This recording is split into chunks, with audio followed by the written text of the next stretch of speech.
Señor, gracias porque eres omnipotente. Gracias porque eres omnisciente y porque sabes todo lo que voy a decir. Gracias porque eres omnipresente y no estás apartado de mí. Al ir a tu presencia, alabamos hoy por siempre y para siempre, por los siglos de los siglos.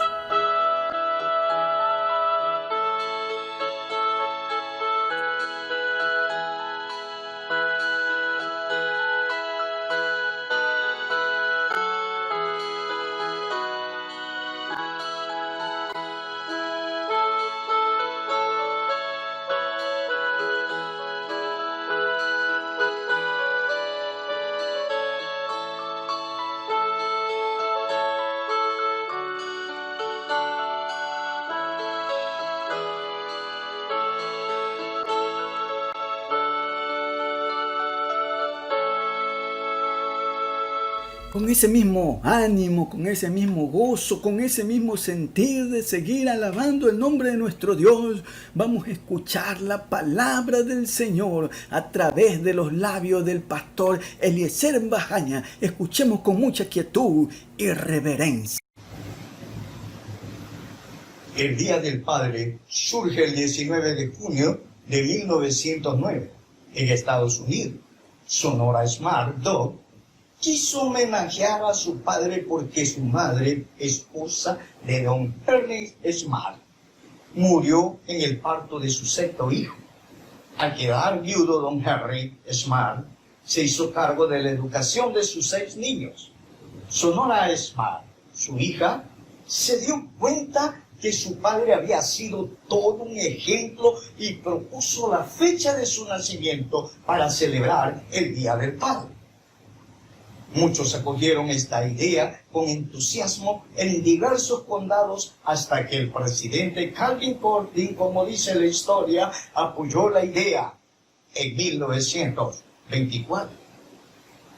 Y en 1966, el presidente Lyndon Johnson firmó, proclamó y declaró el tercer domingo de junio como el Día del Padre en Estados Unidos. Padres que viven y brillan aquí en las Sagradas Escrituras. Miremos a uno de los padres en Génesis capítulo 2 y verso 19. Dice de la siguiente manera, voy a leer de esta manera.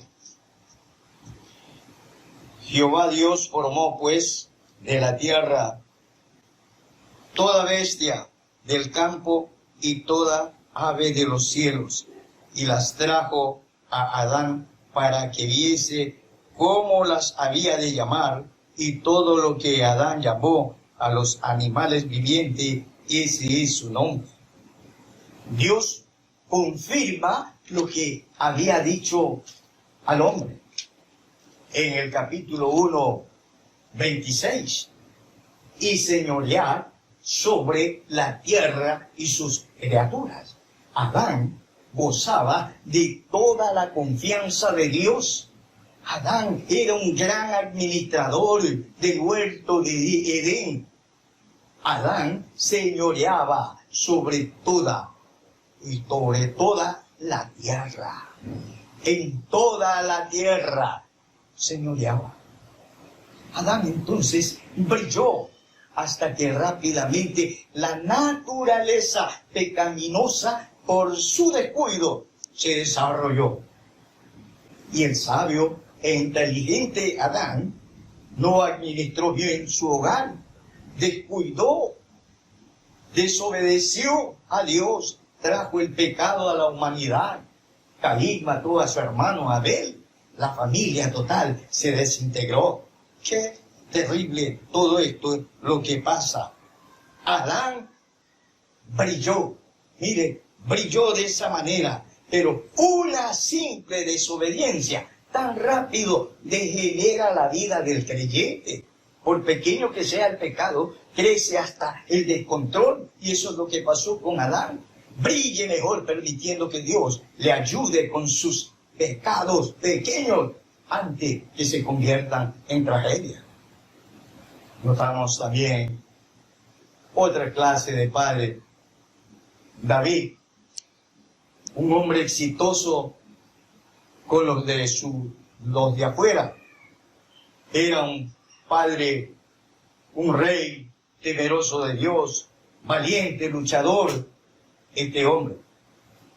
Allí en el libro Segunda de Samuel, vemos allí en el capítulo 13, versículo 36 hasta el 39, lo que dice la Sagrada Escritura. Cuando él acabó de hablar, he aquí los hijos del rey que vinieron y alzando su voz lloraron, y también el mismo rey y todos sus siervos lloraron con muy grandes lamentos. Mas Absalón huyó y se fue a Talmai, hijo de Amiud, rey de Gesur, y David lloraba por su hijo todos los días. Así huyó Absalón y se fue a Gesur, y estuvo allá 3 años. Y el rey David deseaba ver a Absalón, pues ya estaba consolado acerca de Amnón, que había muerto. Amnón había violado a su hermana Tamar. Esto fue un desastre. Sin embargo, David, su padre, como era el primogénito de David, no lo castigó. Entonces su hermano menor, Absalón, en venganza por forzar y violar a su hermana, lo hizo matar de sus criados en una fiesta que él lo había invitado. Esto obligó a Absalón, hijo de David también, a huir a la corte de su padre, y se refugió en Jesús, o sea, decir, en la corte de su abuelo. Talmai era donde estuvo 3 años. Talmai era el padre de Maaca, la mujer que fue de David, y madre de Absalón. El pecado de David, cuando cometió adulterio, este es un problema tan grande. El pecado de David es aquí donde sale afuera. Cuando cometió adulterio con Betsabé, causó trastornos en su hogar.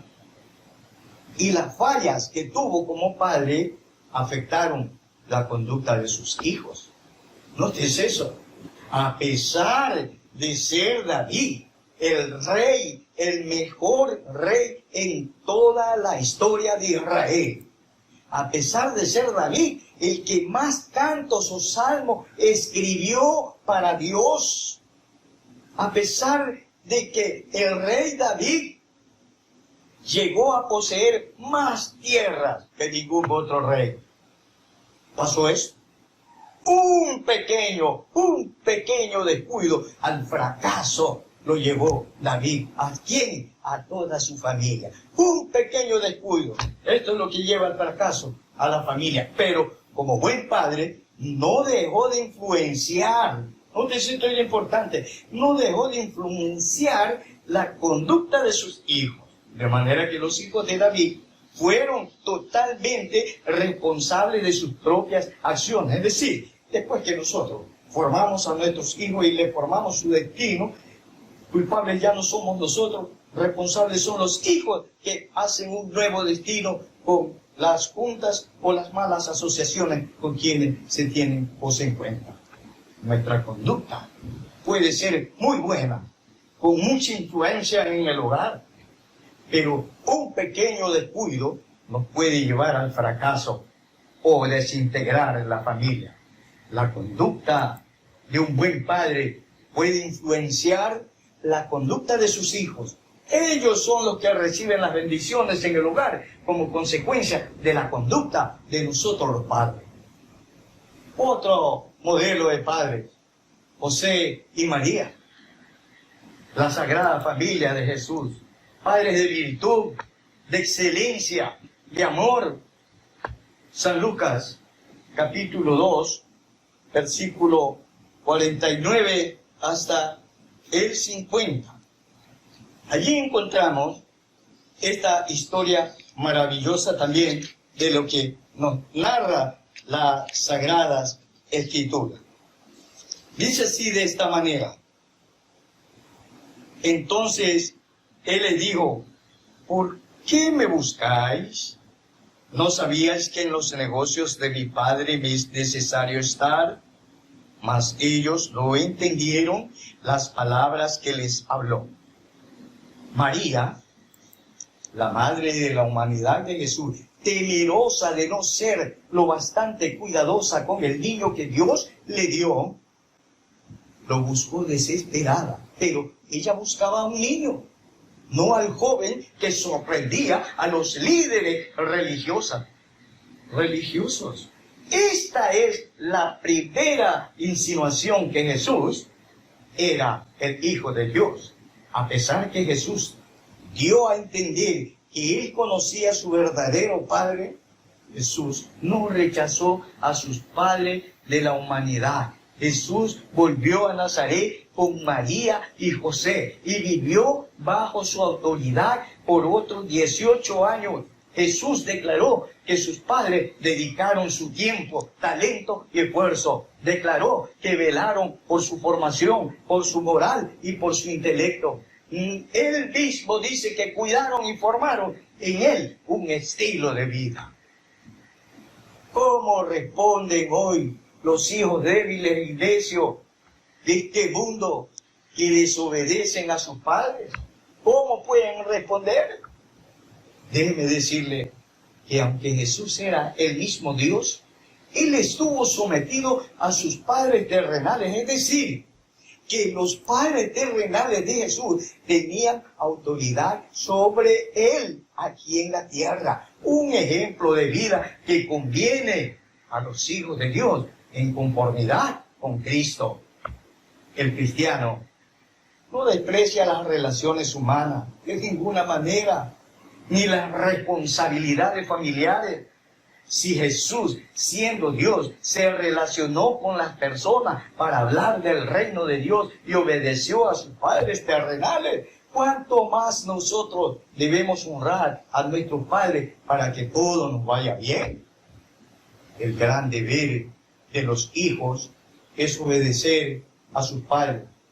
La obediencia comprende reverencia interna y actos externos. Estos hijos, en toda época la prosperidad los ha acompañado. Los que buscan a Jesús con angustia, como José y María, lo hallarán con el gozo más grande aún en la crisis en que vivimos.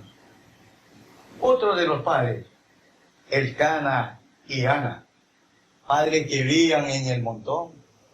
Así es, pero son ejemplos de armonía familiar estos padres.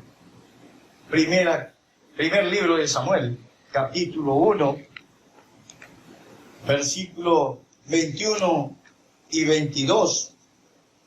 Voy a leer en este capítulo de la siguiente manera. Dice así: después subió el varón Elcana con toda su familia para ofrecer a Jehová el sacrificio acostumbrado y su voto. Pero Ana no subió, sino dijo a su marido: yo no subiré hasta que el niño sea destetado para que lo lleve y sea presentado delante de Jehová y se quede allá para siempre. Ana había dedicado su hijo a Jehová para siempre. Esta dedicación significa que el niño estaría bajo el voto de Nazareo. Eso quiere decir en hebreo, dedicar.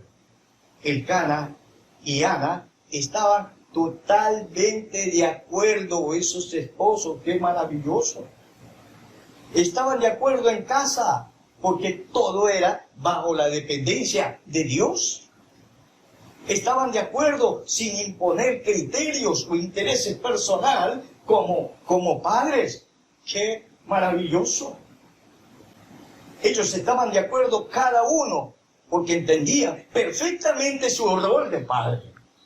Es que a veces, muchas de las veces, no entendemos el rol de lo que es un padre.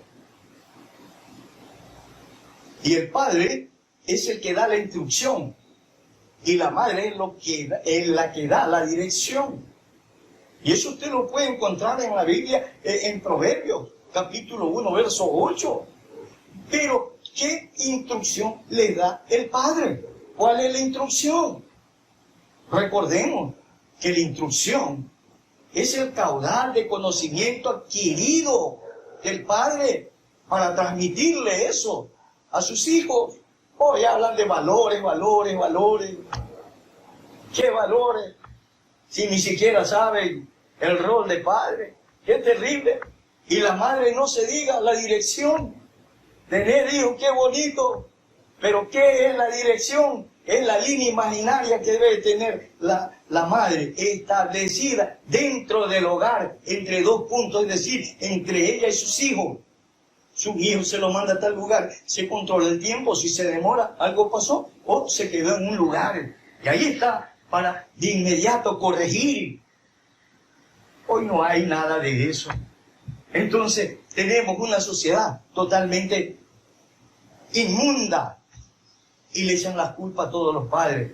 Entonces, si hay padres que brillan en medio del montón, el voto es para cierto tiempo determinado.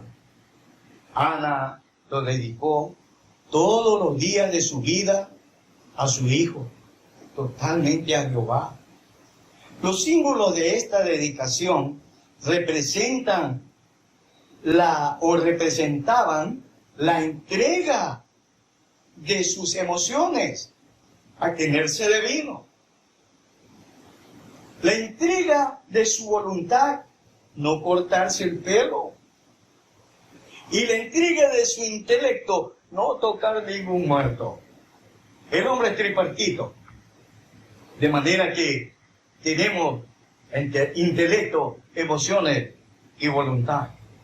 Hoy vivimos la ley de la gracia, déjeme decirle, donde Jesús pide a cada discípulo que vaya en pos de él y se niegue a sí mismo y que le siga a él. ¿Esto qué significa? Significa una dedicación a Dios. Cuando nosotros venimos a los pies de Cristo, también tenemos esa dedicación a Dios total y voluntaria.